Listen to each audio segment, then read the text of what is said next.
où tu tombes, les Hashem. On va, avec l'aide de Dieu, continuer notre Torah préférée, la Torah 6, Bezrat Hashem. Et est-ce que c'est vrai que l'emplacement de la tombe de Rabbeinu, c'est l'endroit le plus impur au monde? L'endroit où Rabbeinu a choisi d'être enterré, c'est l'endroit le plus... là où il n'existe pas de sainteté dans le monde en entier. C'est l'endroit... Dans le monde en entier, il y a un petit peu de Gdusha, un petit peu de Touma, un peu plus de ça, un peu moins de ça, etc. etc. Il y a un endroit dans le monde en entier où là-bas, il n'existe 0% de sainteté. 0%. 0%. Et Rabbeinu là-bas maintenant. Et Rabbeinu, il a choisi d'être enterré là-bas. Maintenant, il y a 100% de sainteté là-bas. Pourquoi? Parce que Rabbeinu, il est venu dans ce monde pour combattre les forces du mal. Et comme là-bas, c'était en grande quantité les forces du mal qui sortaient dans le monde en entier, c'est pour cela que Rabbeinu, il a choisi d'être enterré à Ouman, dans cet endroit exact, spécifique. Bon, il y a écrit que Moshe Rabbeinu aussi, il a été enterré où? En face de Beth Peor. C'est quoi Beth Peor? C'est la Vodazara la plus grande qui existait à l'époque. Donc nous, on croit que Moshe Rabbeinu, il était enterré à côté du Kotel, normalement à côté. Non, c'est justement à l'envers. Les tzadikim, quand ils vont mourir, ils continuent leur combat. Et ils choisissent leur emplacement de où mourir pour continuer l'essentiel combat de combattre les forces du mal. C'est ça la puissance des tzadikim, c'est ça la puissance des tzadikim qu'ils ont, de pouvoir essayer de combattre, même après leur mort, Bezrat Hashem, de combattre. C'est pour cela que Rabbeinu, il a été enterré là-bas. C'est une pierre précieuse. Une pierre précieuse. C'est ça. Alors, il faut savoir une chose. Que Rabbi, et c'est écrit dans les livres, Rabbi Avram ben Rabbi Nachman, dans l'Agdama de Tziyun HaMetzuyanet, il y a écrit que aucun homme au monde peut connaître et peut savoir c'est quoi cet emplacement où Rabbeinu a été emplacé, là-bas où il a été enterré. La Gdusha qu'il y a là-bas, personne au monde sait ce qu'il y a là-bas. C'est inimaginable, c'est inestimable, comme tu le dis, c'est incalculable. Personne au monde peut connaître, pourrait savoir un jour, même Rabbeinu lui-même, il ne sait pas. Comme il y a écrit que Moshe Rabbeinu, il y a écrit comme ça, il y a écrit que Moshe Rabbeinu, Lo yada ish et kvurato. Aucun homme ne connaît l'emplacement, l'endroit où Moshe Rabbeinu il est enterré. Et la Gemara, qu'est-ce qu'elle dit? Elle dit même Moshe, il ne connaît pas. Même Moshe, il ne sait pas son emplacement. Et Rabbi Avram ben Nachman, il dit la même chose sur la tombe de Rabbi Nachman. Il dit même Rabbeinu Akadosh, il n'a pas la perception de c'est quoi cet endroit là où il a été enterré et qu'est-ce que c'est cet endroit. C'est quelque chose qu'on ne peut même pas s'imaginer. Mais On ne pourra pas le prendre là on pourra, tout est possible. Tout est possible. On ne sait pas comment, pourquoi. Je rentre pas. Rabbi Israël, il a beaucoup parlé de ça, donc il faut.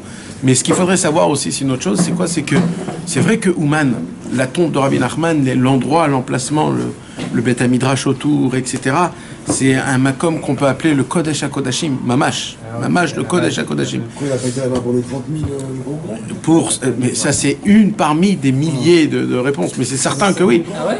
Ben, bataille. Vous allez venir au Shiur de Horoth, vous aviez toutes les clés. Mais, dès qu'on sort du Tziyun, la Touma, elle est là. C'est pour ça que c'est un carnaval aujourd'hui. Nous, on croit que tout est... Ça y est, tout est... Il faut savoir que dès que tu sors du Tziyun, il y a une force de Touma qui est énorme, qui n'existe nulle part. Et quand tu sors du Tziyun, tu as un combat contre ça. Donc il y a des gens qui... Là où tu fais pipi, tu fais des enfants, c'est toujours le même macom. Merde, fermez les guillemets. D'accord, mais malasot. Même quand on sort pas loin, même pour aller chez soi écouter un coup. Exactement. C'est la Touma, il touche pas à la porte, mec. Mais attends, c'est quoi? Il faut être VIP. Il fallait attendre 5 minutes, il t'aurait ouvert. J'ai tapé, Mir Bracha, je le connais, je connais son père, je connais rien. Ta mère, il m'a dit. Il y a les morts et tout, ça. Top, mais qui te Non, mais c'est pas si avec ça dehors. Pas... Il faut savoir que oui. Il faut savoir qu'il y a une Touma qui est énorme à Ouman. Juste à l'extérieur du zioun. Dès que tu sors du Tsioun, dès que tu sors, dès qu'ils ont la possibilité, ils sont là. C'est les ors du Tsioun de Rabbeinu. Dès que tu sors, dès que tu... C'est fini. C'est encore le Tsioun. Non, non. Le Tsioun, c'est le Tsioun. Dès que tu passes la barrière. Dès que tu passes la barrière, dès que tu sors du Shetar du Tsioun, à ce moment-là, malheureusement, tu as atteint une force de Touma qui est énorme. Maintenant, cette Touma, elle n'a pas le droit de te pénétrer. Elle rentre pas, elle te rend pas toi tamé, chas v'shalom. Mais si toi tu lui ouvres la porte, elle rentre. Tu comprends? C'est ça le Inyan. C'est pas que maintenant tu vas te dire ah j'ai peur alors j'ai pas. Non. Tant que toi tu sais te garder comme il faut, tu gardes tes yeux, tu dépenses pas ton argent à acheter des bêtises, tu fais juste ce qu'il faut, tu vas là où il faut, tu t'éparpilles pas avec la foule, avec le truc qui se passe. Alors la Touma elle peut pas rentrer en toi parce qu'il y a Rabbeinu qui est là qui te protège. Mais quand un homme il se laisse et il s'ouvre, il commence à aller à droite et il va acheter dans le chouk et il va ici, il va à droite, il va à gauche, etc. Là, mon frère, tu ouvres une porte qu'elle est très, très, très, très dangereuse. T'as affaire à des choses que normalement, si tu restes dans la maison, t'as pas affaire à ça. Et là, tu as affaire à un combat qui est énorme. C'est pour ça que il faut beaucoup prier. Dès qu'on sort du Tsion, est-ce qu'on est plus avec Rabbeinu? On est de la même manière, on peut être de la même manière avec Rabbeinu qu'on soit ici ou qu'on soit là-bas. Quand on sort du Tsion, tu parles je crois que j'étais un peu extrémiste là sur ce coup-là. Qui? Toi. Moi, si je suis un peu extrémiste. Non. Parce que Ouman, c'est Ouman. Et les mecs qui sortent d'Ibiza, ils sortent de Paris, t'as compris que c'est pas une Russe qui vend 3 euros. Il n'y avait pas une Russe là-bas, moi j'ai pas vu. Même pas. Non, mais C'est pas de ça dont il parle. C'est pas des gadgets, des conneries. C'est pas que ça, je sais. Mais parce que toi, tu connais ce qu'il y avait. Il y a 20 ans, il y avait des Russes dans la rue. Aujourd'hui, j'ai pas vu. Il n'y a pas de Russes aujourd'hui. Mais moi, je te parle pas que de ce problème des Russes ou alors. Je te parle du problème aussi du fanfaron. Des musiques, du mexicain, tous les.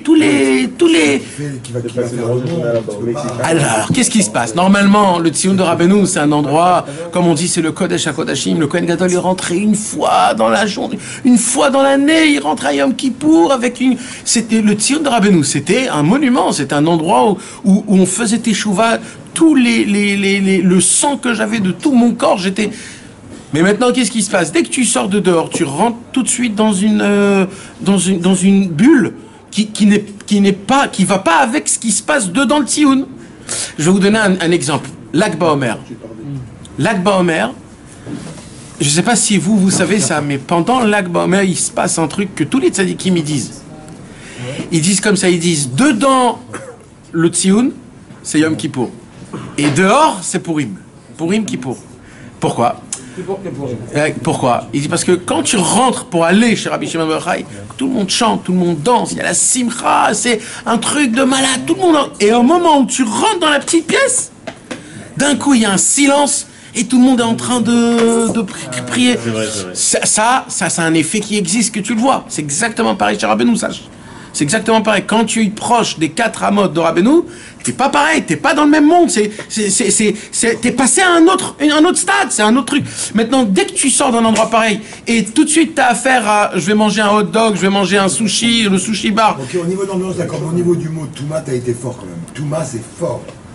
Touma, c'est un mot où alors t'es en forme. Non, Rabbeinu il a dit, Ouman, c'est Gvul K'tse Akdusha, il a dit. C'est la fin de la Kdusha, c'est là où ça se termine, il n'y a plus rien. Il faut savoir déjà l'histoire de Ouman. C'est que pendant 500 ans, Ouman, c'était une ville de prostituées. De base. 500 ans avant. Avant Rabbi Nachman, 500 ans avant, il y a eu déjà ce Inyan. Ouais. 500 ans. C'était 500 ans de Touma qui était énorme. Un jour, Rabbeinu, avant bien, quand il était encore jeune, il a voyagé avec sa mère. Il a voyagé, il a fait un voyage, je crois qu'il est parti à Mejibouj, etc. Ils sont passés dans le chemin, ils sont passés à Ouman. Alors ils se sont dit on va dormir à Ouman. Et ils ont dormi dans une auberge à Ouman. Et ils ont donné à Rabbeinu. Ils ont vu la mère de Rabbeinu. Ils ont dit on va lui donner du kavod plus à la maman parce qu'ils ne connaissaient pas encore Rabbeinu. Et la maman de Rabbeinu c'était la petite fille du Baal Shem Tov. Donc ils lui ont dit à toi on va te donner le lit, le beau lit. Et à Rabbeinu on lui a donné un lit simple. Et ils ont dormi le matin. Ils se sont réveillés. Rabbeinu a posé la question à sa maman. Maman, comment t'as dormi cette nuit? Alors elle a dit, j'ai rêvé de mon père, j'ai rêvé de mon grand-père, j'ai vu des choses, etc. Et Rabbeinu, il a dit quoi? Il a dit, comment t'as dormi, comment j'ai dormi? Ça veut dire quoi? Il dit, moi, on m'a donné un lit de prostituée. Donc j'ai dormi dans ce lit cette nuit. Et j'ai dû combattre toute la nuit des guerres, j'ai dû combattre toute la nuit. Toi, t'as bien dormi, t'as vu tes grands-parents. Moi j'ai combattu toute la nuit j'ai combattu. Donc on voit que Rabbeinu, avant qu'il a parlé d'Ouman, avant tout ça, bien avant, il avait déjà un combat qui a commencé. Et quand il est sorti d'Ouman, il est sorti de la ville, et quand il est sorti de la ville, il est passé dans l'ancien cimetière. Et là, il a vu l'emplacement. Et là, c'était pour la première fois, il a dit, ça serait un bon endroit d'être enterré là. Et depuis, c'était, sauf, des années plus tard, il a été enterré là-bas. Il y avait un cimetière là-bas. Il y avait un cimetière à l'époque ancien qu'on enterrait peu.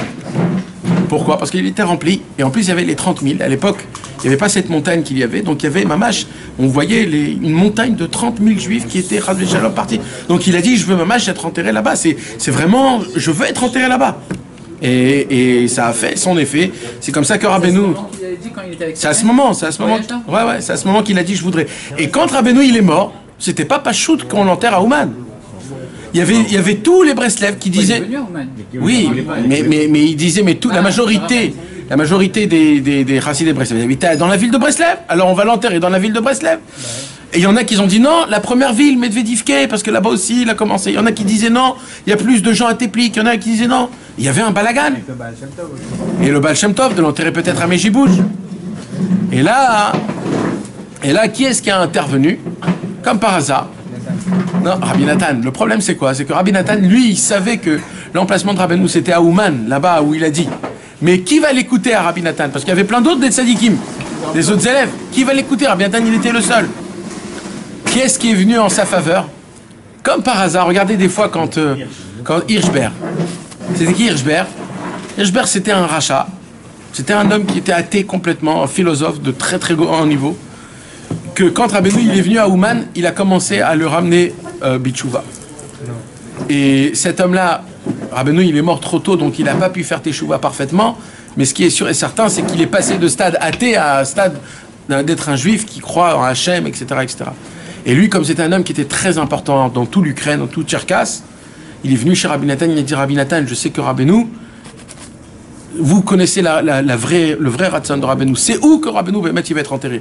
Et Rabbi Nathan, il a dit, si, c'est à Ouman. Alors il a dit, ne vous inquiétez pas, moi je vais tout arranger. Il est parti dans la Iria à Ouman, il a payé tout ce qu'il fallait. Et en 1 heure, la couvra de Rabbeinu, elle était déjà prête, il l'a enterré à Ouman comme ça, de cette manière-là.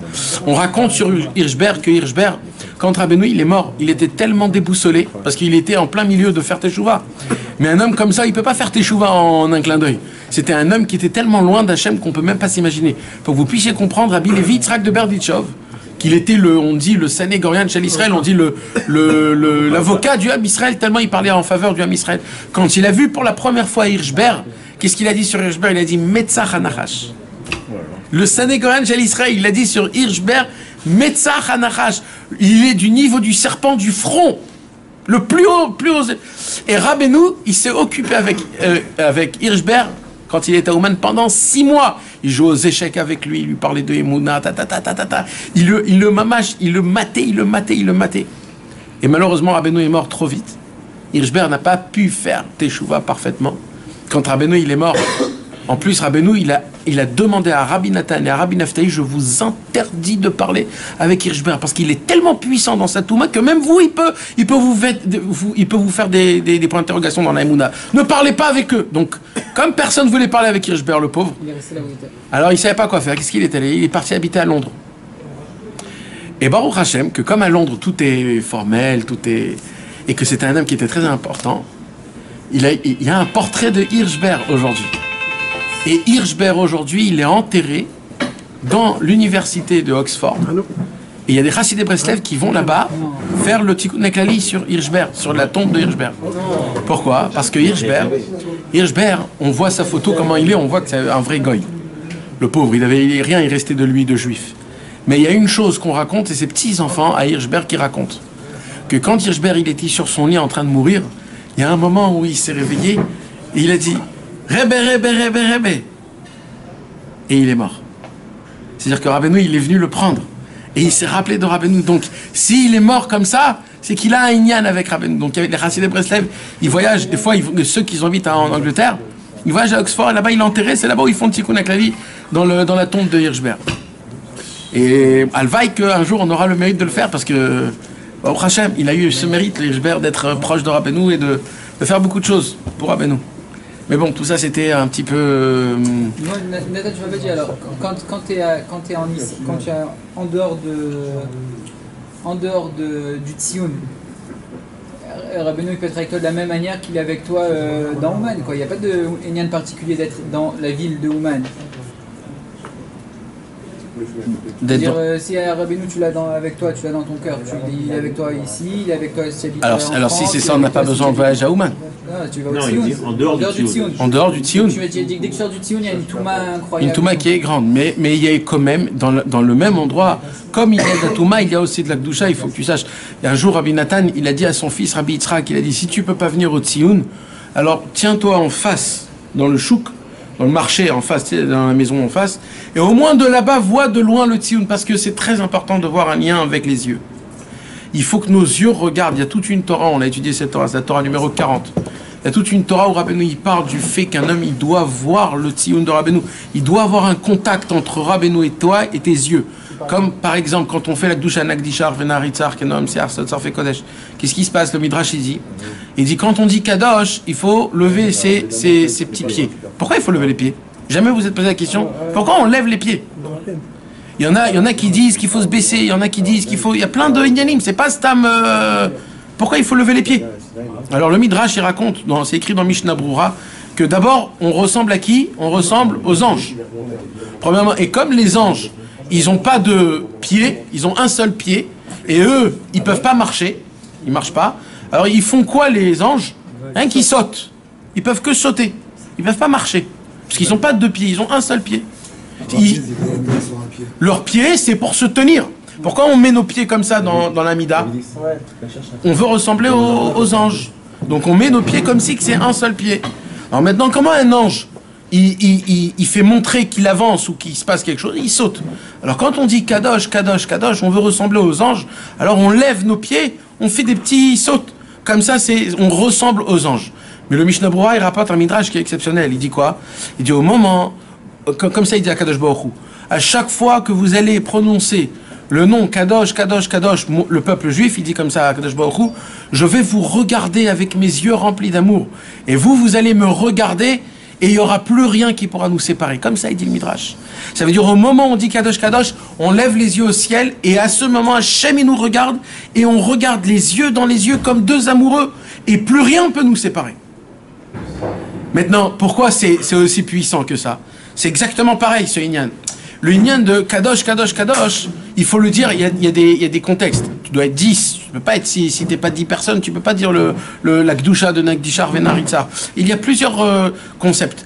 Le Inyan, qu'il y a un lien entre les yeux, c'est très important. Donc c'est important de regarder l'emplacement où il est enterré le tzaddik, ou le kotel, ou chaque fois quand on voyage quelque chose. Parce que le premier lien que tu as avec quelque chose, c'est tes yeux. C'est le contact visuel. Tant que tu n'as pas un contact visuel, tu attrapes pas la chose. Pour que tu puisses attraper la chose, il faut un contact visuel. Et dès que tu tiens, il dit Rabbeinu, qu'est-ce qui se passe dans les yeux? Il dit Rabbeinu, il y a une lumière qui sort des yeux, et cette lumière, elle tape à la chose où tu veux voir.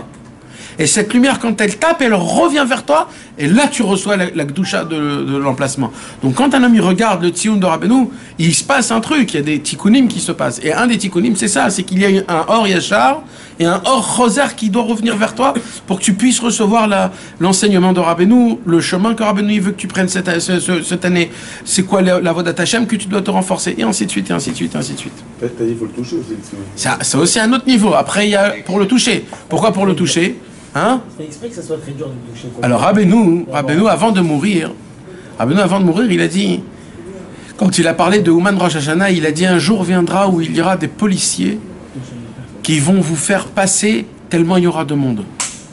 Et ça fait déjà 10 ans que dès après le Tikkun HaKlali à Olami, dès midi et demi, à midi ça commence, il y a des policiers qui viennent aux côtés du Tzion de Rabbeinu. Ça fait un peu moins de 10 ans. Ça fait un peu moins de 10 ans. Ouais. il y a des policiers et ils font en sorte de faire passer tout le monde. Ouais, tout le monde passe. Tout le monde. Tout le monde peut accéder au Tsioun. T'as 1 minute, même pas. Tu viens, t'as juste le moment de embrasser, toucher, demander quelques demandes, bam, vite partir. Ouais, Mais il y a des policiers. il y a des policiers qui se tiennent et ils font une rente et il y a tout un chemin où tu passes jusqu'à que tu sors. Et tout le monde peut passer en espace de 5 minutes.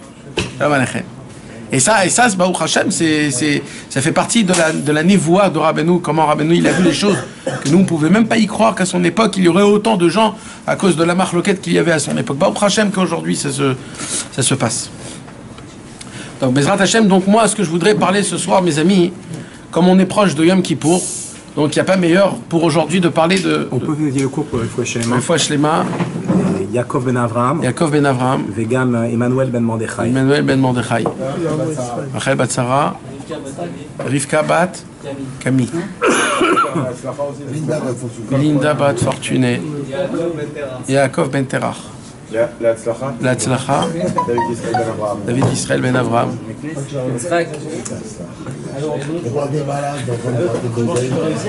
Tov, mes amis, Yitzhak Bracha ben Beila. Bezrat Hashem, mes amis, donc ce soir, ce qu'on va parler, on va parler de quelque chose, mes amis, que je voudrais... Baruch Hashem, aujourd'hui, ça s'est calmé un petit peu, mais il y a encore ce problème-là que je voudrais encore en parler. Si vous avez suivi le dernier cours, on a parlé de la Teshuvah du niveau de Shabbat, que Rabbeinu parle dans plein de ses livres, et tout le monde pose la même question. Comment on peut faire Teshuvah Shabbat, puisque Shabbat, on n'a pas le droit de faire ni Tachanoun, on n'a pas le droit de pleurer, on n'a pas le droit de demander pardon, on n'a pas le droit de... Et on voit que Rabbi Nachman, il répète ce moussag de Teshuvah Bechinat Shabbat, que la Teshuvah de Bechinat Shabbat, c'est la Teshuvah la plus élevée qui puisse exister au monde. Et Rabbeinu, il veut, par rapport à ce qu'on étudie nous, la Torah Vav, de nous amener à un niveau de faire Teshuvah du niveau de Shabbat.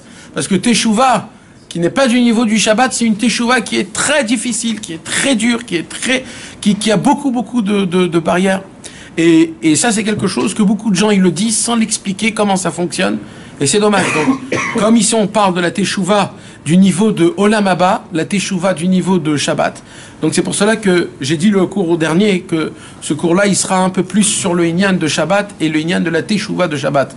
Et en plus, ça tombe pile poil. Pourquoi? Parce que Yom Kippour, mis à part que Yom Kippour, c'est un Yom Tov, mis à part, la Torah appelle Yom Kippour Shabbat. C'est juste en dessous, non? Hein? C'est le cran juste en dessous. Non, mais c'est un Yom Tov, ça veut dire de base, c'est un Yom Tov, c'est pas un Shabbat. Comment la Torah, elle appelle ça un jour de Shabbat? C'est pas un jour de Shabbat. Parce que si ça serait pas un jour de Shabbat, normalement, il y aurait des choses qu'on pourrait faire. Par exemple, Yom Tov, on a le droit de cuire Ochel Nefesh, nachon? Normalement, on peut cuire Yom Kippour. Eh ben non, on peut pas. Pourquoi? Parce que c'est Shabbat. On n'a pas le droit de fumer. Pourquoi on n'a pas le droit de fumer? Bah parce que c'est un jour de jeûne. Parce que c'est Shabbat. T'as pas le droit, il n'y a pas le droit, il n'y a pas, c'est Shabbat. Comment c'est possible que Yom Kippour, Hachem l'appelle Shabbat? Et qu'est-ce qu'on retrouve de Shabbat dans Yom Kippour? On retrouve quoi? La prière, il n'y a rien. On retrouve rien de Shabbat dans Yom Kippour. Tout l'inverse. Yom Kippour, c'est la seule fête que si Shabbat tombe à Yom Kippour, on fait quand même Kippour et Shabbat il s'annule. Il n'y a aucune fête comme ça. Aucune fête. Aucune fête on repousse. Même Tisha B'Av, on mange de la viande, on boit du vin, et on est Bessimcha, et on s'habille propre, et on se douche, et on chante, et on danse. Ça s'appelle Chag Yom Kippour. Yom Kippour, c'est un Yom Tov. Ouais. C'est un Yom Tov, Bepchitout, ça s'appelle Mikra et Kodesh. C'est un Mikra Kodesh. Donc c'est pas, c'est une sorte de Chag, oui, c'est une sorte de Chag. Alors on va parler de ça. Alors apparemment, mes amis, ça veut dire quoi Shabbat, déjà? Ça veut dire quoi Yom Tov? Ça veut dire quoi Tchouva? Et ça veut dire quoi Tchouva de Shabbat? Écoutez-moi, mes amis, parce que Mamash, on est tombé avec providence divine. Ce cours, il est pile poil pour maintenant. C'est demain, c'est Kippour. Ça veut dire, on va parler, mes amis, ce soir, comment faire Teshuvah. Ça veut dire, avec simplicité, avec les paroles de Rabbeinu. C'est tellement beau, ça veut dire, c'est important d'ouvrir nos cœurs et nos oreilles pour entendre des paroles comme ça, parce que pour que Bezrat Hashem, on puisse passer un Kippour comme il faut. D'accord, Bezrat Hashem? Alors, premièrement, avant que je commence le cours, Avant que je commence le cours, un ami m'a raconté une conversation qu'il a eue avec quelqu'un. Cette conversation, en vérité, elle tombe à... Moi, je la vis personnellement chaque année. Chaque année, je la vis personnellement. Quoi? Comment? Toujours avant Kippour, je rentre dans un stress. Un stress. Je commence à stresser. Mais Rosh Hashanah, il passe, ça y est, Kippour. Les slichot, ça continue. Avinu Malkenu, Zochenu Lechaim. Il faut se lever encore très tôt. On croit que Rosh Hashanah est passé, c'est fini. Non, non, non, ça continue le lendemain. Tout de suite, Som Gedalia, le jeûne. Et ça continue en puissance, parce que là, on te dit, c'est les 10 jours de pénitence. Là, on te dit, chaque jour, ça répare tous les jours de l'année dernière et ça prépare l'année d'avant. Et là, tu te dis, Yom Kippour, moi, comment moi, on m'a éduqué dans des yeshivot, etc. Moi, on m'a éduqué que le jour le plus puissant, Yom Venora, le plus, pas angoissant, mais qui fait peur, le redoutable, le jour le plus redoutable du monde, c'est qui? C'est quoi? C'est Yom Kippour. Yom Kippour, tu dois jeûner, tu dois pas sortir de la synagogue, tu dois t'habiller en blanc, tu dois pleurer, tu dois demander pardon à Hachem, tu dois te faire te confesser, et tu te prépares, et tu sais pas, tu te dis, mais je peux toujours me préparer mieux. Et je vois que pendant les 10 jours de pénitence, je glande, comme si de rien n'était, je me lève tard, comme si qu'il n'y a pas de slichot, et ainsi de suite, et je me dis, mais qu'est-ce qui m'arrive? Qu'est-ce qui m'arrive? Yom Kippour, Yom Kippour. Et quand je rentre à Kippour avec une argacha, un sentiment que vraiment pas bien. Et comme ça chaque année, mes amis, chaque année c'est comme ça. Maintenant, chaque année, quand je lis la tfila, du Likutei Tfilot sur Yom Kippour, chaque année, alors qu'est-ce qui se passe? Quand je lis le Ribono Shel Olam, là-bas, il y a un mot qui me change tout. D'un coup, pam, ça me change de monde. Qu'est-ce qu'il dit Rabbi Nathan? Vezakeni lismoach. Rabbi Nathan, il demande, je t'en supplie, Ribono Shel Olam, donne-moi ce mérite d'être dans une simcha énorme à Kippour, de chanter, de danser, d'être joyeux depuis le début jusqu'à la fin. Attends, quand je lis ça, je me dis, attends, il y a un problème, il s'est peut-être trompé. Peut-être on parle pas de Yom Kippour, peut-être on parle de Purim, peut-être on parle de... Je sais pas, c'est pas le moment d'être joyeux à Kippour, c'est pas le moment. C'est le moment où on nous a appris de pleurer, de demander pardon, de se faire tout petit, de descendre le plus bas que possible, etc. Et qu'est-ce qu'il dit Rabbi Nathan? Il dit Rabbi Nathan, non, d'être bessimcha, de recevoir la prière bessimcha, d'être content, l'ivtoire bachem, d'avoir confiance en Dieu, que malgré tout, Dieu, il me pardonnera avec la plus grande amour. Le plus grand clin d'œil, le plus grand bisou et le plus grand câlin.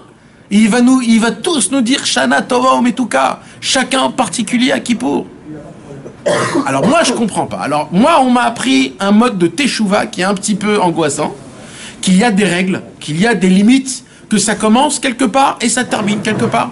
Et d'un autre côté, je vois dans Rabbi Nathan et dans tous les conseils qu'il donne, dans Otsaraïra, dans Likutei Etzot, sur Kippour, tu vois une autre photo, une autre dimension. Alors apparemment, de quoi on parle? Eh ben apparemment, on parle pas de la même chose. Eh ben oui, mes amis, sachez une chose, qu'on parle pas de la même chose. On parle pas de la même chose, et c'est de ça que je veux parler ce soir. Et aujourd'hui, dans le monde, quand on devient un petit peu orthodoxe, quand on veut devenir un peu plus, on va dire, chaud dans la Torah, dans la Vodat Hashem, c'est quoi la première chose qu'on a? C'est tout de suite de se mettre en je vais pas dire le mot tristesse, mais sérieux. Tu parles plus à personne, tu fais comme ça, tu es dans ton coin, toi tu es plus sadique que les autres parce que tu as des ignanim, tu lis les Shemiroud et tu fais tous les ignanim, etc. Et toi tu t'y connais plus, etc., etc. Mon frère, là tu es en train de t'angoisser pour rien. Là tu te plantes complètement sur ce qu'on appelle de faire teshuva, sur ce que c'est Kippour. Tu ne sais même pas ce que c'est Kippour. Rabbeinu Akadosh, il vient, il nous apprend un chidouche énorme, un moussa qui s'appelle Tshuva Prinat Shabbat. C'est quoi Tshuva Prinat Shabbat? Écoutez bien mes amis. Il y a en vérité dans le monde deux sortes de teshuva. Deux. Il y a la Tshuva du niveau des 6 jours de la semaine. Et il y a la Tshuva niveau Shabbat. C'est quoi la Tshuva niveau 6 jours de la semaine? Tshuva Prinat Shechet Yemei Achol. C'est quoi? Ça veut dire quoi? savez que le numéro 6, c'est le numéro de ce monde. C'est ce qui fait de ce monde un monde matériel. C'est la perfection de la matérialité. 6, c'est quoi? C'est les 6 endroits qu'il y a dans le monde. C'est les 6... Les chèches... ça vote. Les comment on dit voilà. C'est quoi? Alors écoutez bien, il y a Kacher et Pasoul. Il y a Tahor et Tamé. Et il y a Kacher et Kadosh et Tamé. Il y a pur et impur, permis et pas permis, et on a dit quoi encore? Saint et pas saint. C'est quoi? C'est les 6 cardinaux, c'est ce qui s'appelle les cordes de ce monde, c'est-à-dire les barrières. Le monde, il commence quelque part et il termine quelque part. Il y a des règles, pour chaque chose, il y a des règles. C'est quoi une tchouva des 6 jours de la semaine? Très simple. Un homme, chas v'shalom, comme c'est écrit dans la Gemara, il y a 4 niveaux de faire teshuva. Il y a 4 niveaux. Il y a un homme qui a fait une faute sans faire exprès. Il y a un homme qui a fait une faute sans le penser. Il n'a pas fait attention. Il est innocent. Parce qu'il y a sans faire exprès, c'est quoi? Sans faire exprès. Sans faire exprès, c'est qu'il ne savait pas que c'était permis, que c'était interdit, et il a fait. Mais il y a aussi un autre niveau, c'est quoi? C'est de faire sans faire exprès. Il a allumé la lumière Shabbat. Il a allumé, ah purée, j'ai oublié Shabbat. Ça, c'est pas pareil. Après, il y a une faute, mes amis, où un homme, chas v'shalom, il faute complètement bémézid, c'est-à-dire avec... voilà. Et il y a une faute encore plus grave, c'est quoi? C'est la ris, c'est pour se rebeller. Alors la Gemara, elle nous donne dans ces 4 catégories de fautes, comment on doit faire teshuva dans ces 4 catégories de fautes. Alors ça suffit juste que quand un homme il fait ratati aviti pachati, il nous dit la Gemara, tout de suite Hachem lui pardonne. Il ne bouge pas de cet endroit, tout de suite Hachem lui pardonne.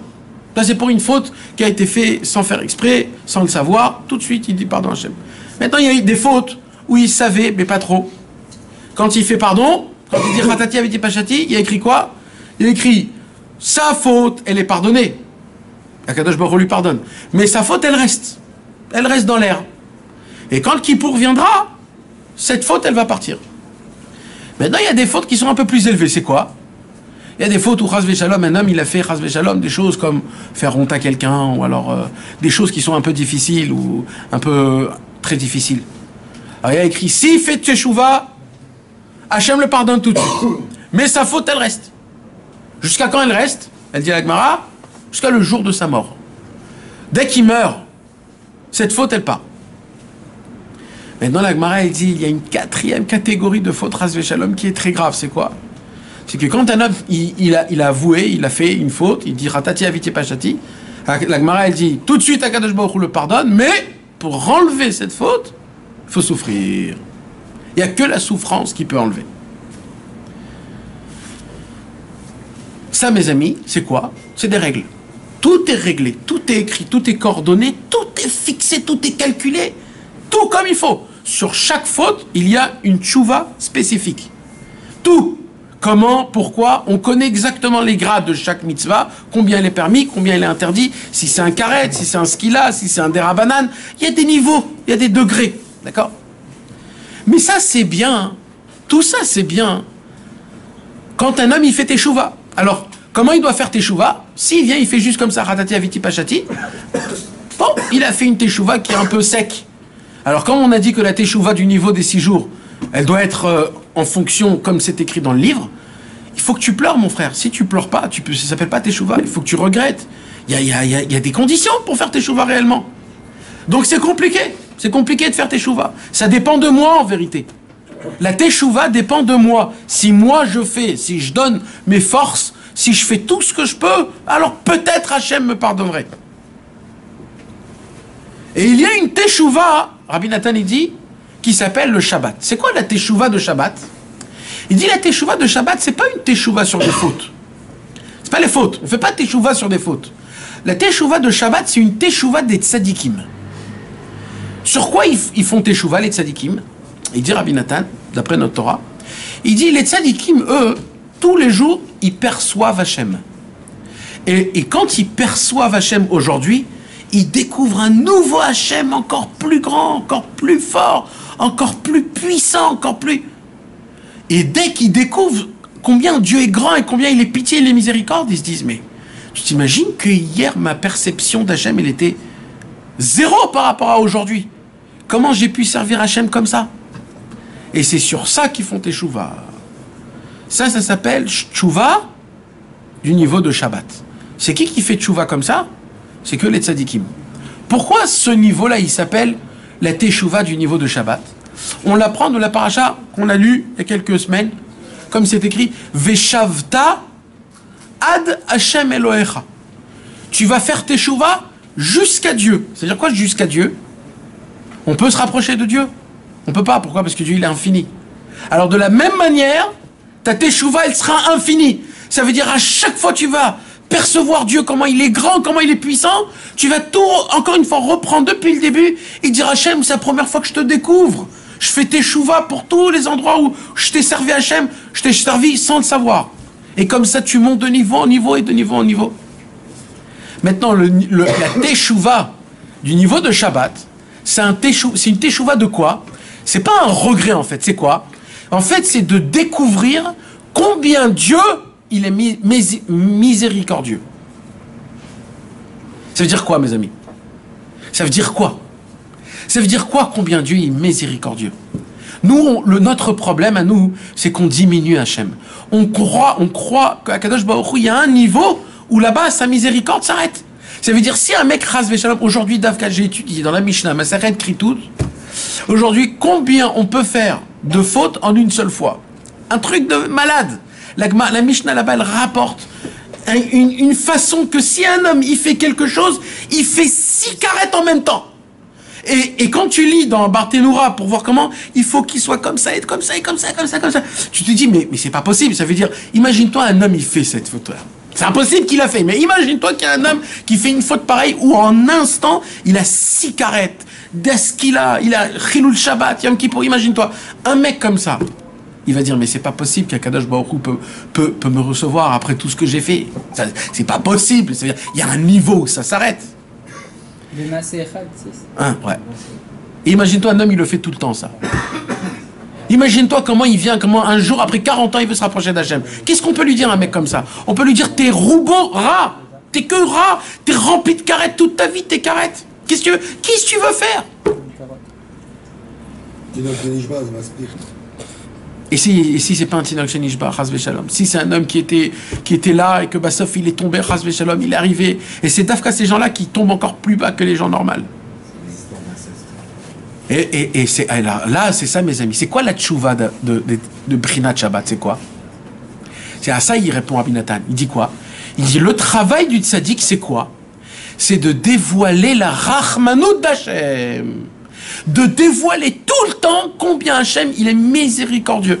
Et plus il va dévoiler la Rachmanout d'Hachem, la miséricorde d'Hachem, plus nous, on va capter combien Hachem, il est grand et combien, si je fais Teshuvah, Pevadaï qui va me recevoir. Et même 100 milliards de carettes, il n'y a rien en face d'une seule Teshuvah qui est fait d'un cœur qui est comme il faut. Ça, c'est le travail du tzaddik, et ça s'appelle Tchouva Prinat Shabbat. Le tzaddik, donc je récapitule. Tchouva des 6 jours de la semaine, c'est quoi? C'est une teshuva qui t'appartient qu'à toi, qu'il y a des modes, qu'il y a des lignes, qu'il y a des règles, il y a des niveaux, des limites. Ça commence et ça termine quelque part. Tchouva Prinat Shabbat, c'est quoi? C'est le tzaddik qui fait teshuva. Comment il fait teshuva, le tzaddik? Il fait teshuva sur... Oi, Hachem, je veux te percevoir encore plus que ce que je t'ai perçu aujourd'hui. Je veux te dévoiler tout neuf. Je veux dévoiler un nouveau Hachem, une nouvelle puissance. Et il arrive à dévoiler une puissance, et il la dévoile dans le monde. Et le monde apprend combien, à Kadosh Baruch Hu, combien sa Rachmanout est grande. Maintenant, ce travail-là, mes amis, c'est un travail en vérité qui est très difficile. Pourquoi? Parce que c'est un travail que tout le temps tu dois travailler, la Tchouva Prinat Shabbat, c'est-à-dire de dévoiler tout le temps combien la Rachmanout de Dieu elle est grande. C'est le travail du tzaddik. Mais le tzaddik, apparemment, donc, il travaille énormément. Énormément. Mais apparemment, il y a une question qu'on pose, c'est quoi? C'est que Shabbat, ça vient du mot Shvita. Shvita, ça veut dire une grève. Shabbat, ça veut dire quoi? Ça veut dire le repos. Alors, dans l'endroit où tu m'apprends que c'est une teshuva qui est intense, que chaque instant, le tzaddik, il travaille, et tu m'apprends de quoi? De Shabbat, que le Shabbat lui-même veut dire de faire une grève, de faire un repos?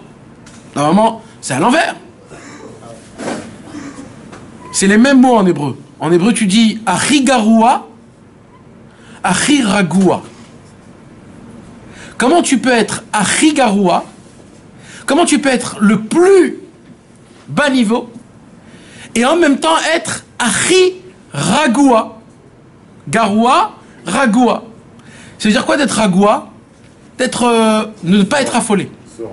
Serein. Ça veut dire, malgré que tu sais combien tu pues, combien t'es sale, combien t'as fait de fautes, mais d'un autre côté, je m'affole pas. Je m'affole pas. Pourquoi? Parce que Rabbeinu, il a dit, est-ce que vous pouvez faire teshuva?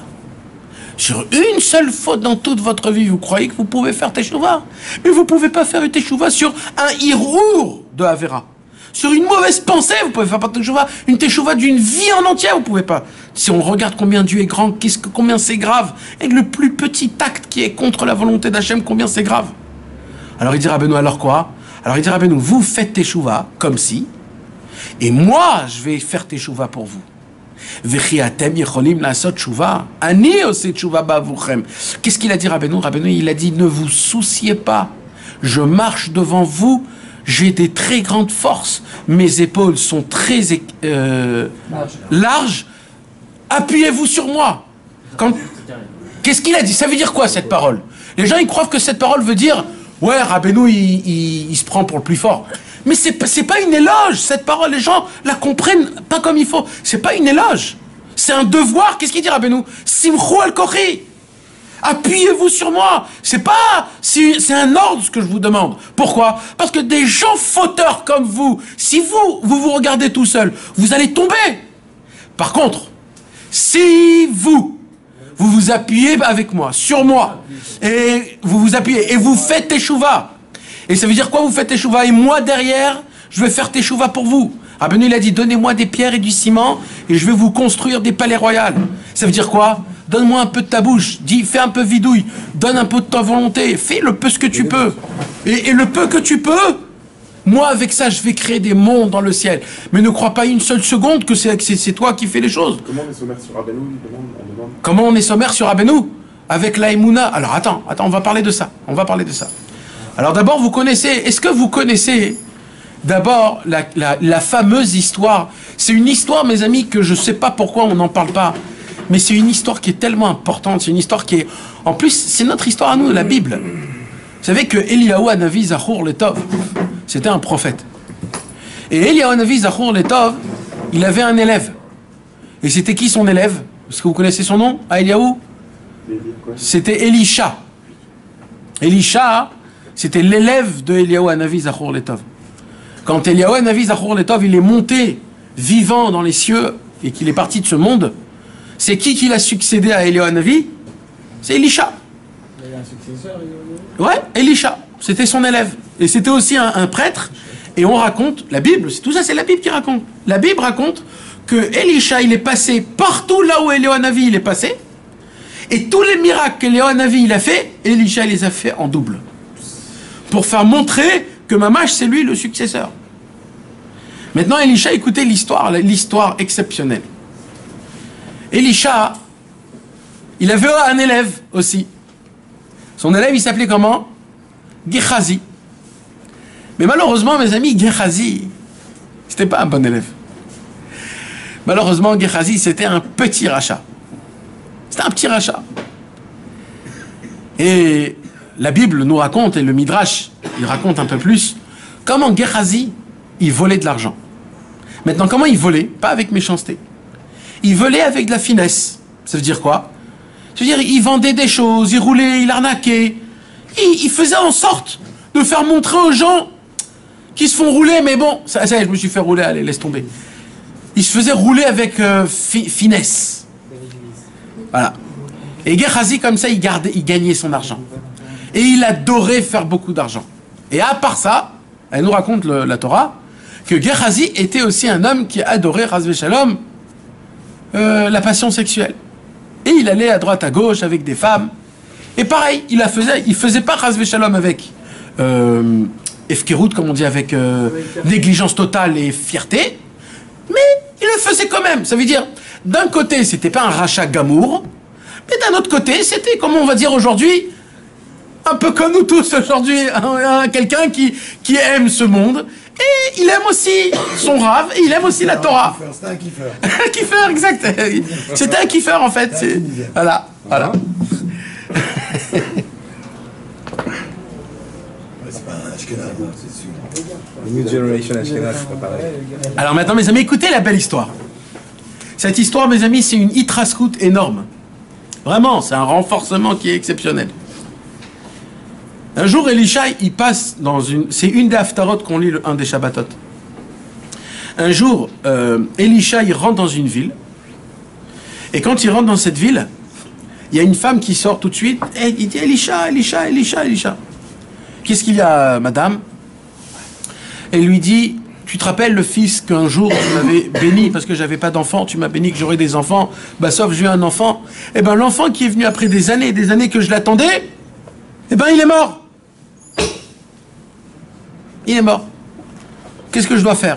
Tout de suite, Elisha, il va là-bas, il regarde l'enfant, et qu'est-ce qu'il fait, Elisha? Il a écrit comme ça, il met sa tête sur sa tête, la bouche sur la bouche, le nez sur le nez, main sur la main, corps sur le corps, il se met comme ça dessus, et Elisha, il fait revivre cet enfant qui était déjà mort. Il s'allonge sur lui. Il s'allonge sur lui, et dès qu'il se lève, il se relève. Il a fait revivre un mort.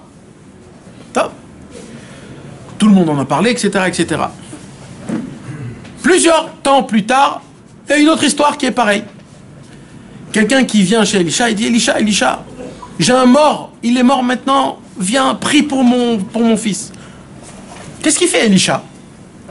Elisha, il dit, ok, c'est pas grave si j'envoie un élève. Alors la famille, elle dit, tant qu'il se réveille, je m'en fous qui tu peux envoyer. Moi, je veux qu'il se lève, la personne. Écoutez l'histoire, comment elle est... Écoutez, mes amis, comment la Bible nous raconte l'histoire, comment elle est exceptionnelle. Qu'est-ce qu'il fait, Elisha? Au lieu que Elisha, il va chez cette personne pour la lever, qu'est-ce qu'il fait? Il envoie une lettre à Gehazi et il lui dit, viens, j'ai une mission à te donner. Maintenant, le Midrash nous raconte, cette lettre, comment on envoyait des lettres à l'époque? Il y avait des envoyés, des gens qui donnaient la lettre.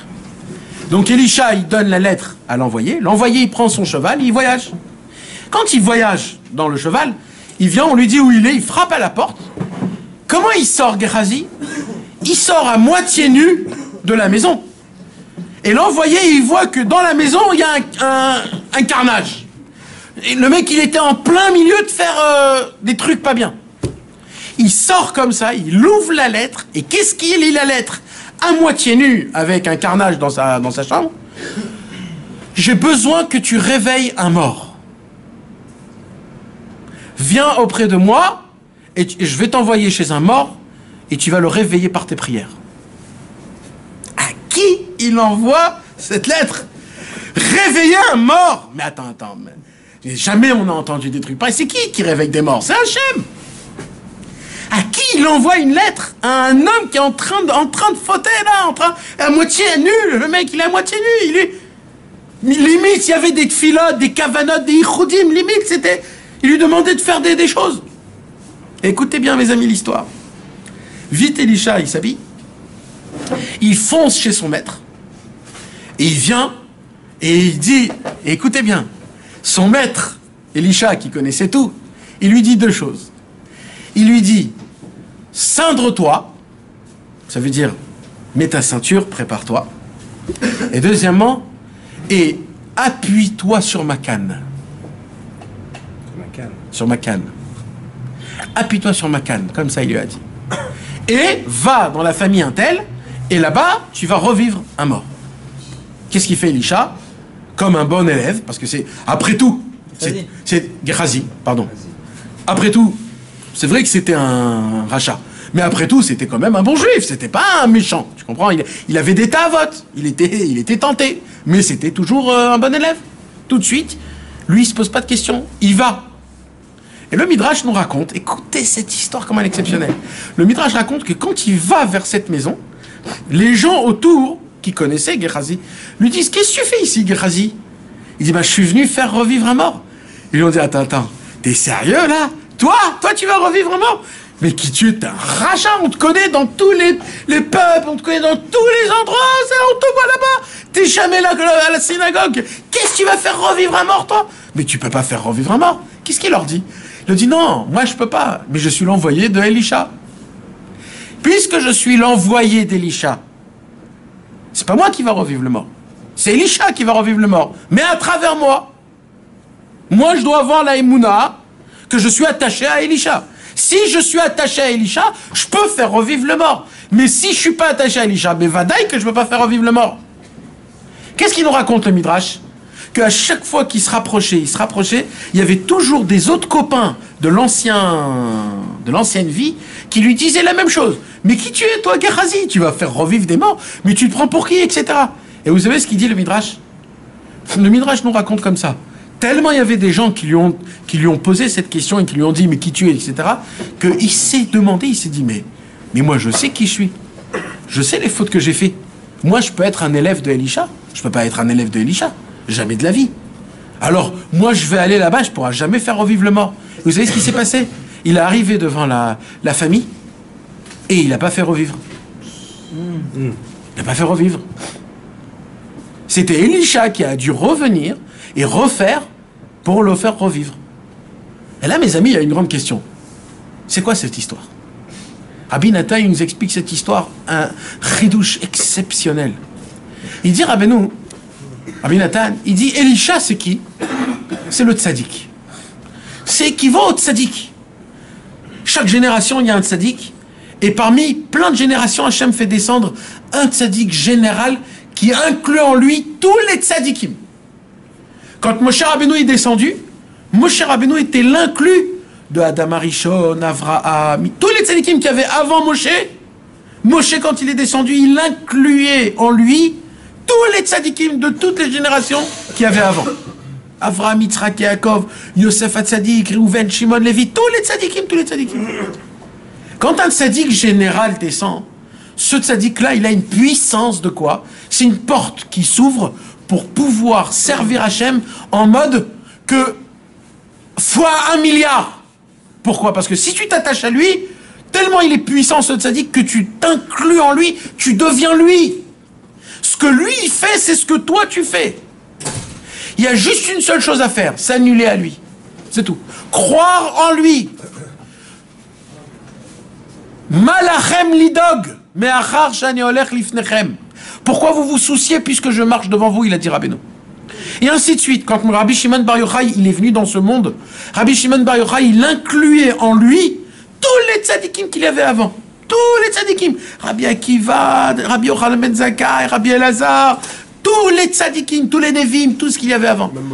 Même Moshe Rabbeinu. C'était la même neshama en vérité, qui est venu mais meilleur. Et donc maintenant, ce qui s'est passé, c'est quoi? C'est qu'à chaque fois qu'il y a un tzaddik qui descend général, tu dois t'attacher à lui et tu dois totalement avoir toute ta émouna en lui, le croire en lui, s'appuyer sur lui. Elisha, c'était le tzaddik. Maintenant, Elisha avait un élève. C'était qui son élève? Gehazi. Maintenant, Gehazi, c'était quoi Gehazi? Il voulait kiffer. Il n'était pas fermé en lui. Est-ce que je fais que la vodat Hashem? Ou alors est-ce que je me fais des petits kiffs à droite à gauche? Lui, il a choisi plein de kiffs et un peu d'avodat Hashem. Normalement, un homme comme ça, mes amis, c'est un homme qui est vraiment, il est problématique. Pourquoi? Parce qu'il n'a pas compris pourquoi il est descendu dans ce monde. Il n'a vraiment pas compris. Le mec, il croit qu'il est né dans ce monde, c'est pour kiffer. Il croit qu'il est là pour manger des glaces toute la journée. C'est pas pour ça qu'on vient dans ce monde-ci. C'est pas pour manger des plats, c'est pas pour bronzer au soleil. Il y a des gens qui croient que non, c'est ça. Et il faut aller dans des trucs. Non, alors quoi? Alors Gehazi, le pauvre, il s'est dit, ouais, moi j'aime kiffer, mais j'aime Elisha. Alors moi je m'attache à Elisha. Et Gehazi, tant qu'il était attaché à Elisha, c'était un bon juif. Jusqu'au moment où le tzaddik a voulu le travailler. Comment? Écoutez mes amis, comment le tzaddik, il nous travaille. Écoutez, parce que ça se passe à chacun de nous, dans notre vie. Qu'est-ce qu'il a fait, Elisha? Il a dit, Gehazi, viens ici s'il te plaît. J'ai besoin de te confier la réparation du monde en entier dans tes mains. Il suffit que tu parles tous les jours, 1 heure avec Hachem, ce que tu veux, dans ton propre langage, mais dans un endroit isolé, la nuit, si tu peux, en dehors de la ville. Et là, mes amis, Elisha, il dit, mais il a un problème. Gehazi, il se dit, mais je crois que Elisha, il a un petit problème. Apparemment, il ne voit pas qui je suis. C'est pas à moi qu'il faut donner ça. Elisha, il avait des autres élèves qui pouvaient leur donner à eux ce travail. Pourquoi il me donne à moi ce travail de réparer le monde? Gehazi, mes amis, il avait la Emouna dans son Rav, la Emouna dans Hachem, mais il lui manquait une seule chose, et la plus importante, c'est quoi? Emouna be'atzmo, de se croire en lui. Quoi? Ça veut dire quoi de croire en lui? Pas en lui. De croire au fait que puisque je suis attaché à Elisha, alors je suis plus moi Gehazi. Je suis maintenant Gehazi annulé à Elisha. Alors qu'est-ce qu'il fait Elisha? Il dit, viens, cindre-toi et appuie-toi sur ma canne. Il dit, Rabbi Nathan, ça veut dire quoi, cindre-toi et appuie-toi sur ma canne? Cindre-toi, ça veut dire quoi? Crois dans toi-même. D'abord, Elisha, il lui dit, sache une chose, Gehazi, je vais te donner une mission que pour la faire, il faut que tu crois en toi. Il faut que tu saches que tu es une neshama d'Akadosh Baruch Hu. Hachem, il t'aime. Hachem, il apprécie chaque mouvement que tu fais pour lui, chaque neurone que tu bouges pour lui, chaque pensée, chaque volonté, chaque popille que tu bouges pour Hachem. Hachem, il apprécie comme de l'or et des pierres précieuses. Si tu t'apprécies pas, tu pourras pas faire ma mission. Première chose, c'est quoi? Crois en toi. C'est vrai que tu es un fauteur. Mais qui tu es, le vrai toi? Tu es le fauteur ou celui qui veut vraiment servir Hachem? Et ça, mes amis, cette question, il faut se la poser tous les jours. Parce que tous les jours, on faute. Et tous les jours, on fait des mitzvot. Et le Yetzer Hara, il veut te faire croire que toi, t'es qui? T'es que monsieur péché. T'es pas monsieur mitzvot. Alors tu te rappelles toujours que de tes avérotes. Et tu te rappelles pas de tes mitzvot. Parce que tes mitzvot, tu te dis, non, c'est pas moi, je les ai fait comme ça s'est fait comme ça. Par contre, les péchés, ah oui, j'ai couru après les péchés. Rabbeinu, il dit, tu dois pas croire en ça, tu dois croire que les péchés, celui qui fait les péchés, c'est pas toi. C'est ton corps. Le vrai toi, il veut faire que des mitzvot. Donc ça veut dire quoi, crois en toi? Quand Elisha, il dit à Gehazi, crois en toi, ça veut dire quoi? Crois en Gehazi qui a fait les mitzvot. Ne crois pas en Gehazi qui a fait des avérotes. Et deuxième chose qu'il lui a demandé, c'est quoi? Appuie-toi sur ma canne. Il dit Rabbi Nathan, un chidouche énorme, il dit quoi? Il dit Rabbi Nathan, vous savez le tzaddik, si vous regardez d'un œil extérieur, on a dit que le travail du tzaddik, c'est quoi tout le temps? Tchouva, Prinat Shabbat, c'est quoi?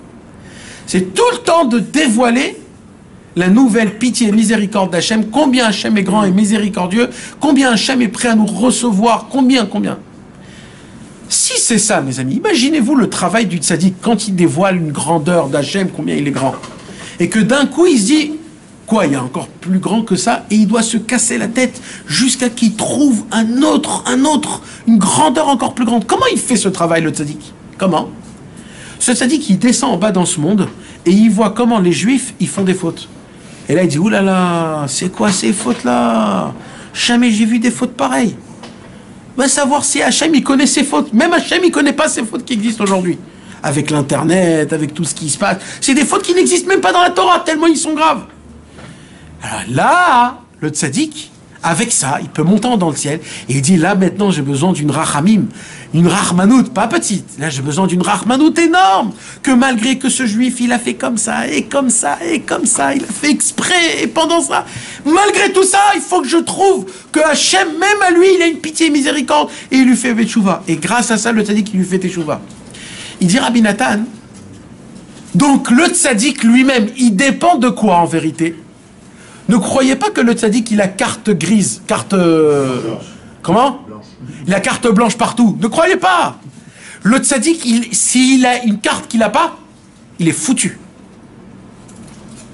C'est quoi? La rahmanout de Hachem. Il faut qu'il la découvre, parce que s'il la découvre pas, la Rahmanout d'Hachem, il aura des problèmes avec des juifs en bas qui font des fautes, qui peuvent pas faire teshuva. Donc, qu'est-ce qu'il dit Elisha? Il dit, Elisha, c'est quoi ma canne? Sur quoi je m'appuie, moi, quand je te dis, Malachem lidog, pourquoi ne vous souciez pas? Parce que je marche devant vous, j'ai des épaules très larges. Puis, appuyez, je suis très fort. Pourquoi il dit ça, Rabbeinu? Parce qu'il dit, Rabbeinu, parce que moi j'ai découvert une Rahmanout qui est tellement grande d'Hachem, qu'elle ne se termine jamais, qu'aucun péché, aucun homme peut accéder à une Rahmanout aussi grande. Et il dit, Rabbeinu, mais pour le problème, c'est quoi? C'est comme moi, le tzaddik, je m'appuie sur quoi? Sur la Rahmanout d'Hachem.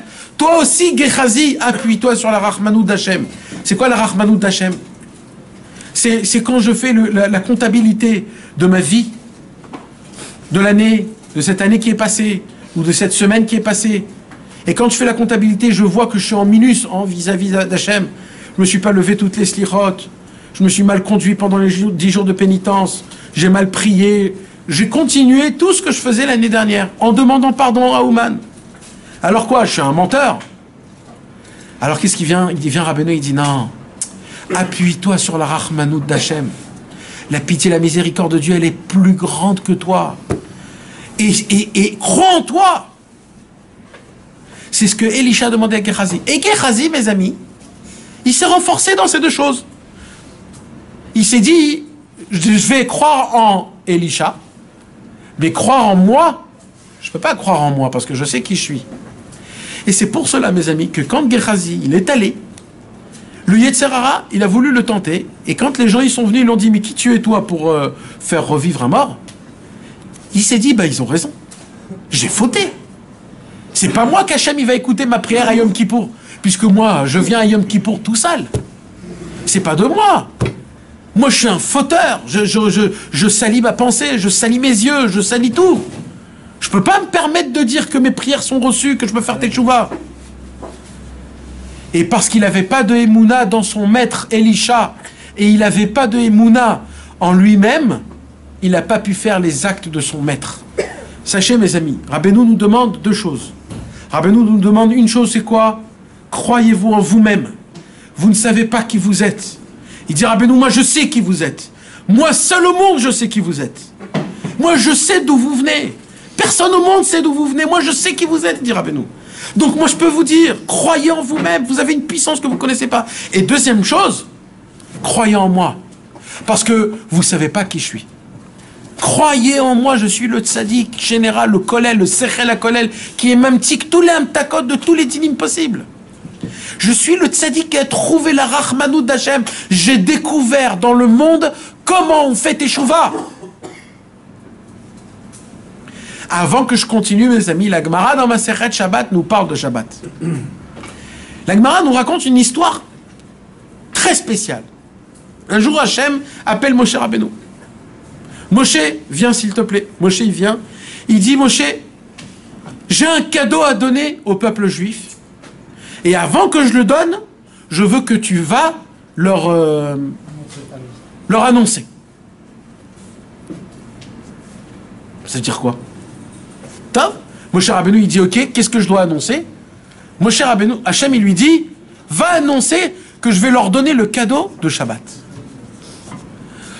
Tov, Moshe Rabbeinu, il vient chez le peuple juif, et qu'est-ce qu'il dit? Il dit à Kadosh Baruch Hu, il a un cadeau énorme, énorme, énorme à vous donner. Ah ouais, c'est quoi? Ben c'est Shabbat. La Gemara, elle pose une question, elle dit, c'est quoi cette histoire? Il dit, on a vu qu'un homme qui veut donner un cadeau, il doit d'abord annoncer. Où on a vu un truc pareil? Tu veux donner un cadeau à quelqu'un, tu prends le cadeau, tu lui donnes, c'est tout, ça se termine là. Pourquoi Hachem, il dit à Moshe, va leur annoncer que je vais leur donner un cadeau? Pourquoi il faut annoncer? Nachon, c'est une bonne question.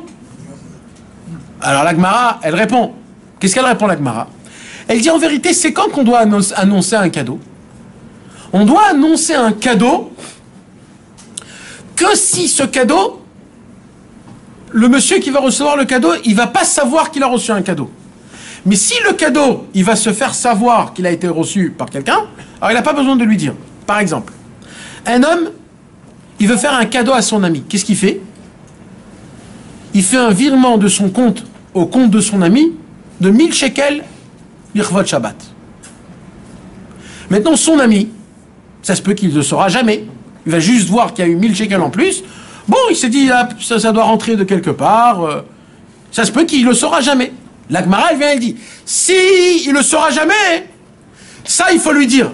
Tu sais, mon copain, t'as vu dans ton compte, il y a 1000 shekels. Ça vient de moi. Il faut lui dire comme ça, la Gemara, elle dit.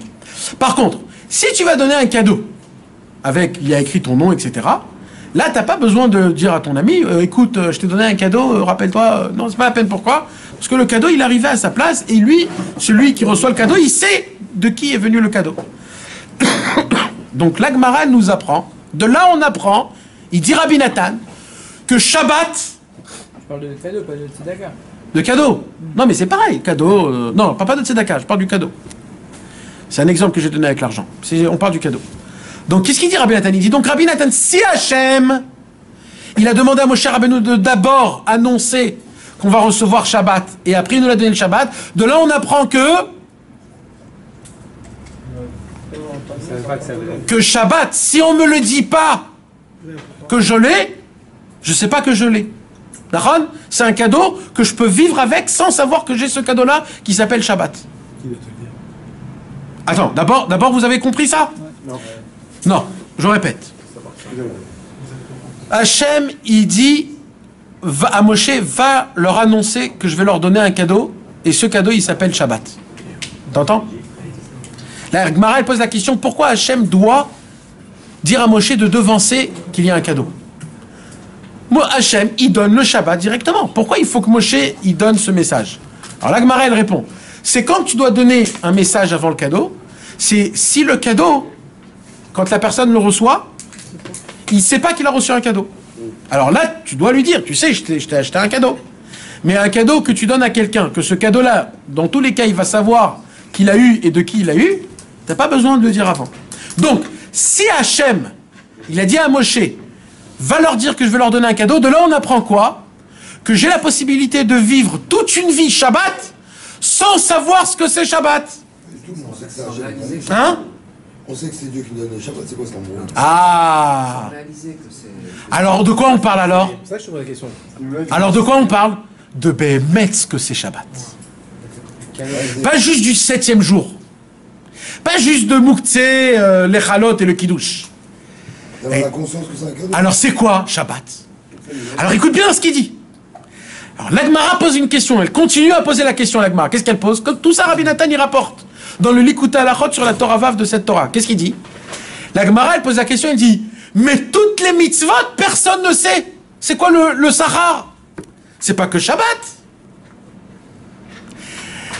Et l'Agmara, elle répond une réponse qui a le pipchat. Mais Rabbi Nathan, il dit, moi je vais vous dire c'est quoi la réponse. C'est quoi? Il dit, parce que tout le monde fait Shabbat sans savoir ce que c'est Shabbat. Et c'est que le seul qui peut te dévoiler c'est quoi Shabbat, c'est qui? C'est Prinat Moshe. C'est le tzaddik. Pourquoi? Parce que le tzaddik, c'est Shabbat. Comme il dit Rabbi Shimon Bar Yochai, Antu Shabbat de Kula Yoma. Rabbi Shimon Bar Yochai a dit, moi je suis le Shabbat de tous les 6 jours de la semaine. Ça veut dire quoi? Ça veut dire qu'en fait, dans Shabbat se cache un secret énorme, mes amis, que personne ne connaît. C'est quoi ce secret-là? C'est un secret que si on le connaît, on peut que être un tzaddik authentique, mais pas... Parce que c'est que un tzaddik exceptionnel qui connaît ce secret de Shabbat. Alors tout de suite, je pose la question, c'est quoi ce secret de Shabbat? Au moins, donne-nous un... qu'on puisse au moins comprendre de quoi on parle. Et là, Rabbi Nathan, il dévoile un chidush nora ve'ayom. C'est quoi? Un chidush nora ve'ayom. Écoutez, mes amis, le but de Yom Kippour, le but de la Teshuvah, le but de toute cette vie. Écoutez bien. Il dit Rabbi Nathan comme ça. On va dire que Dieu a créé le monde quand?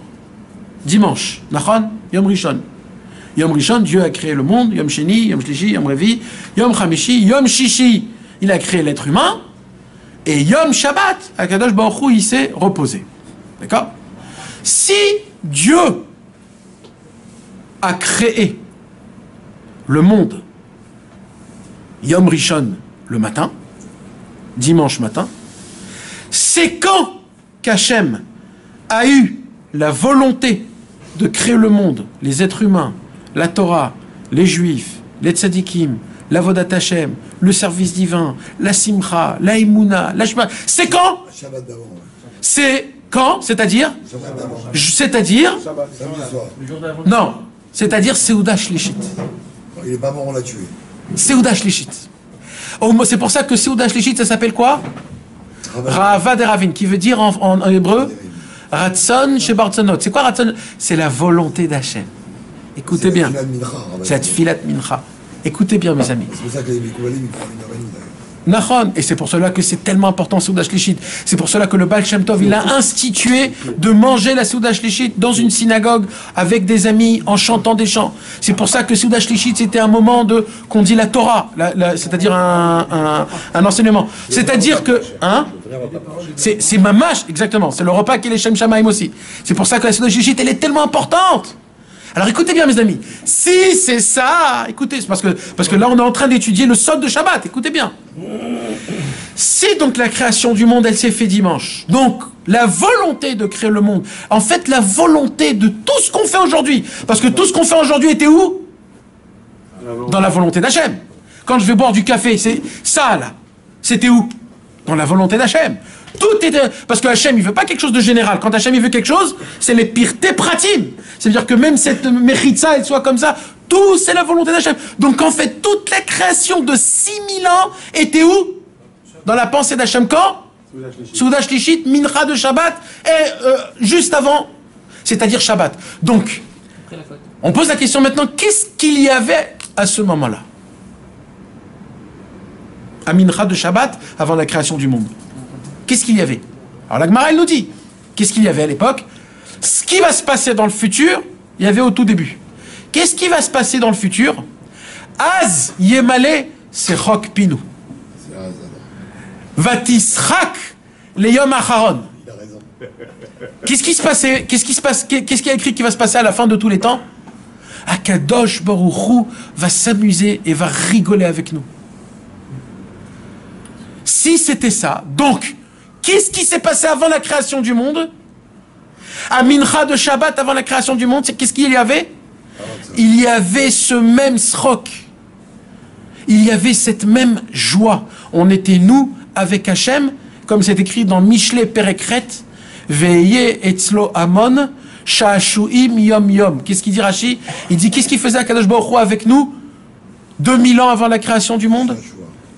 Il s'amusait avec nous. Dans un endroit qui s'appelle Amon, qui sont les mêmes lettres que Ouman. Ça, c'est entre parenthèses. Mais maintenant, mes amis, écoutez. Écoutez, mes amis. C'est de la gratte. Non, c'est pas de la gratte, parce qu'il y a écrit Yom Yom. C'est les 2 jours de Rosh Hashanah. C'est le top niveau. Et Kamala, c'est la joie. non, mais Chané, c'est le Keter. Et le Keter, c'est Mamash ça. C'est tout le Inyan. Qu'est-ce que tu crois? Alors, écoutez. On lui a fait les dents, il nous mange avec. Écoutez mes amis, maintenant qu'est-ce qui se passe? En vérité, Akadosh Baruch Hu s'amusait avec nous. Il était là, Bessimcha. Et là, Rabbi Nathan, il dévoile le secret le plus grand du monde. C'est quoi Tchouva, Prinat, Shabbat? C'est que le tzaddik qui te ramène à la Tchouva du Shabbat avant la création du monde. Ça veut dire quoi? À chaque Shabbat, non, le Shabbat avant la création du monde. Ça veut dire quoi? Qu'est-ce qu'on faisait le Shabbat avant la création du monde? On jouait avec Hachem, on était Bessimcha. Donc il dit, tu veux savoir c'est quoi la tchouva Prinat Shabbat? La tchouva du niveau de Shabbat, c'est de faire tes tchouvas en étant joyeux, en dansant et en chantant, en faisant un kippour, pas en pleurant. Parce que quand tu fais un kippour de pleurs, ça c'est une tchouva des 6 jours de la semaine. Ça c'est pour des gens qui sont du niveau très bas. Mais les gens qui sont attachés à Elisha, les gens qui sont attachés au tzaddik, les gens qui sont attachés à Moshe Rabbeinu, à Rabbi Shimon Bar Yochai, qu'est-ce qu'ils te disent eux? Ils te disent cindre-toi et appuie-toi sur ce que moi je m'appuie. Sur quoi je m'appuie? Sur la Rachmanout d'Hachem. Fais ce que je fais. Et quoi? Avant Kippour, et la confiance. Puisque tu connais la Rachmanout, combien elle est grande, c'est certain qu'Hachem il va me pardonner. Et si c'est certain qu'Hachem il va me pardonner, eh ben dès maintenant je vais chanter, je vais danser. Et ça, c'est le sod de Yom Kippour. Ça, c'est le sod de Tchouva Prinat Shabbat. C'est le sod de Tchouva Bechinat Olam Haba, qui dit Rabbeinu. Et c'est ce qu'on a dit ici, que Moshe Katouf Veshavta d'Hashem Elohecha. C'est ça une Teshuvah jusqu'à Hachem. Par contre, c'est quoi jusqu'à Hachem? C'est que je fais la Teshuvah du monde futur. Simcha Bekippour. Simcha Bekippour. Pas ce que nous on connaît, ce qu'on a cru jusqu'à aujourd'hui. Parce qu'à l'époque, il y avait un travail, oui, de tchouva avec les pleurs. Pourquoi? Parce qu'à l'époque, quand on pleurait, on était vraiment brisé. Mais aujourd'hui, tu peux pleurer et 2 minutes plus tard, tu peux charrier avec une meuf à côté. Tellement on était loin. Alors, c'est comme un jour, Rabbeinu, il a dit une parole exceptionnelle. Un jour, vous savez qu'à Rabbeinu, à l'époque, il donnait des tikkunim, Rabbeinu. Ça veut dire quoi? Il donnait des vrais tikkunim. Ça veut dire, il te regardait ta neshama, il voyait tous tes gilgulim, et en fonction de tout ce que tu as passé, Rabbeinu disait, tu feras ça, ça, ça, ça, ça, ça, ça, et ça, et ça. Si tu fais tout ça, tu répares tous tes gilgulim, tu reviens plus dans ce monde, tout est bon pour toi. C'est un truc de fou. Il y avait de la queue chez Rabbeinu qui venait. Et un jour, Rabbeinu, il a arrêté de faire ça. Sans expliquer. Il a arrêté. Et un jour, il y a un élève que lui, il n'était pas trop au courant. Il est revenu plus tard, chez Rabbeinu.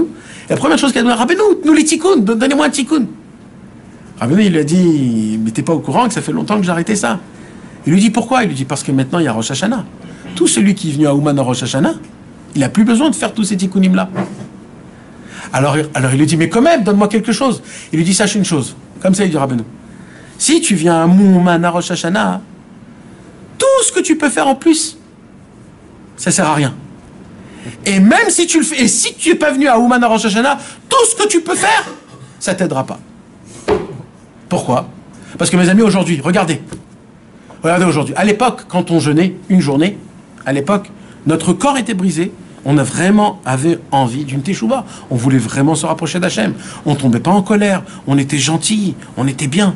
Mais aujourd'hui, tu peux jeûner, et en plein milieu du jeûne, tu peux t'énerver, tu peux crier, tu peux regarder des mauvaises choses. Donc tu te retrouves dans une situation de schizophrène. D'un côté, tu fais quelque chose de kadosh, de l'autre côté, tu fais quelque chose de très grave. Alors, comment on est comme ça aujourd'hui? Alors, Rabbeinu a dit, aujourd'hui, on a un corps qui est abominable. Aujourd'hui, t'as beau faire tous les tikkunim d'à l'époque, c'est pas ça qui va te changer. C'est pas ça qui va te changer. Alors, c'est quoi qui va te changer? Attache-toi à un tzaddik. Étudie les livres. Annule ta pensée, parce que la chose la plus grave qui peut t'embêter, c'est toi-même. C'est tes chormot, c'est tes complicités dans ta tête que tu compliques tout. Tu veux pas t'annuler, tu veux pas être simple. Tu veux tout faire avec tes grandes choses parce qu'il te manque de Emouna. Rabbeinu, il dit, c'est tout ce que je te demande. C'est aie de la Emouna dans toi-même, que Hachem il t'aime, que tu es important. Aie de la Emouna dans le tzaddik. Et en étudiant ces livres, tu verras que tu peux faire une teshuva du niveau de Shabbat. Et c'est quoi alors? C'est ça, mes amis. C'est pour cela qu'à Ouman, on voit la joie qu'il y a. C'est quoi cette joie qu'il y a à Rosh Hashanah? Comment on est joyeux à Rosh Hashanah? Rosh Hashanah, c'est un jour de dîme. Comment un homme il est joyeux? Non, parce que comme on a vu dans le Midrash, dans le Midrash, il y a écrit qu'il y aura un endroit, Tavoi, Tashuri, Mirosh, Amana. Amana, c'est Ouman. Rashi, il dit, il y a une montagne dans le nord, que quand ils reviendront, les Bnei Israël de l'exil, ils passeront par un endroit qui s'appelle Oumana, et ils seront Bessimcha toute la journée que quoi? Que Mashiach, il va être bientôt là. C'est écrit dans Rashi, Et tous les gens, ils viennent à Ouman, ils sont contents. Pourquoi ils sont contents? Parce que Rabbeinu, il a dévoilé la Tchouva Prinat Shabbat. C'est quoi la Tchouva Prinat Shabbat? C'est une teshuva qui est élevée, puisque moi, mon travail, c'est de dévoiler tout le temps la pitié et la miséricorde d'Hachem. Et je sais combien elle est grande. Tu vas découvrir combien Dieu est grand. Donc je suis content d'appartenir à Kadosh Baruch Hu, qui m'a donné un jour de pardon. Je vais chanter, je vais danser toute ma vie. Et ça, c'est une teshuva qui est du niveau Garoua, Aval Ragoua. Pourquoi Ragoua? Parce que j'ai le sadique, parce que s'il y a le Shabbat. Parce que je suis garoua quand je fais le compte de moi-même. Je vois que je suis garoua meod. Alors comment je peux vivre quand je suis garoua? Alors, qu'est-ce qui t'apprend le sadique? T'es garoua, t'y es ragoua. T'inquiète pas. Pourquoi? Il y a une tchouva prinat Shabbat. Et confiance dans la pitié et la miséricorde d'Akadosh Baruch Hu. La puissance des tzadikim. Les tzadikim, ils sont là, c'est eux qui font tchouva pour toi. Toi, fais ce que tu peux. Et grâce à ça, un homme, il peut avancer, rentrer dans les fêtes des Sukkot, avec une joie béhémet, avec un beau loulav, un beau étrog, une belle soukha, une belle simcha. Et qu'on puisse chanter et danser tout le jour de Simchat Torah avec notre Torah, d'être content qu'on appartient à Moshe Rabbeinu et tous les tzadikim, Bezrat Hashem. Pourquoi ça s'appelle un Yom Hadin alors que c'est un jour de Chesed? La création du monde, c'est Rosh Hashanah, et c'est un Pourquoi? C'est Kolo Chesed et c'est Yom Adin. Pourquoi? Comment il vient un din sur un jour de Chesed? Parce que de base, Bémet, le jour, c'est un jour de Chesed, Bémet, de base. Mais le problème, c'est qu'il s'est passé quelque chose à Rosh Hashanah qui a rendu tout ce jour indigne.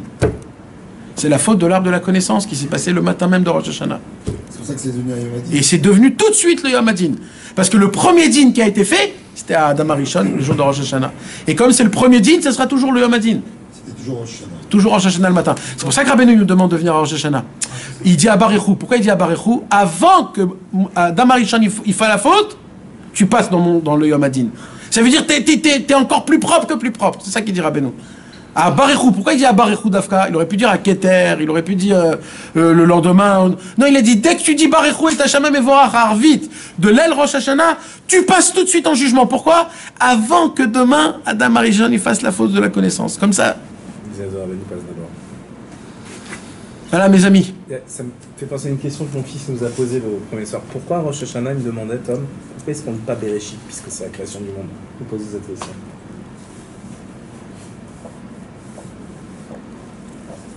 Je sais pas si tu réponds. Je sais pas. Je sais pas. Tov mes amis, voilà, je vous souhaite une Shana Tova ou Metuka. Sachez une chose, que quand on revient de Ouman, on a énormément de lumière, mais on n'a pas assez d'ustensiles. Ça dépend. Celui qui sait créer des ustensiles, il sait créer. Celui qui ne sait pas créer, alors quand il revient à Ouman, il y a une sorte d'explosion qui se passe. Des fois, c'est tout de suite. Des fois, ça prend quelques semaines. Mais il y a une sorte de... Ça pète un petit peu. Alors, des fois, c'est dans des colères. Des fois, c'est dans des fautes. Des fois, c'est dans des trucs. Alors, mes amis, il faut savoir une chose. C'est pour cela qu'il y a Kippour, c'est pour qu'il y a Soukot, ça nous crée des ustensiles. Il ne faut pas avoir peur quand on voit qu'il y a des choses qui se passent pas bien comme il faut. Il faut être cool. Il faut se dire, c'est pas grave. Moi, j'avance, je fais mon avodat Hashem, tout est pour le bien. Il ne faut pas se dire, oh là là, c'est chaud, etc., etc. Il faut être pachout vetamim, Bezrat Hashem. Et on verra que grâce à ça, Bezrat Hashem, on aura une bonne année, où il n'y a pas de chas v'shalom, aucune tragédie, beaucoup de parnassa, beaucoup de brioud, beaucoup de bonnes choses pour tout le monde, Bezrat Hashem.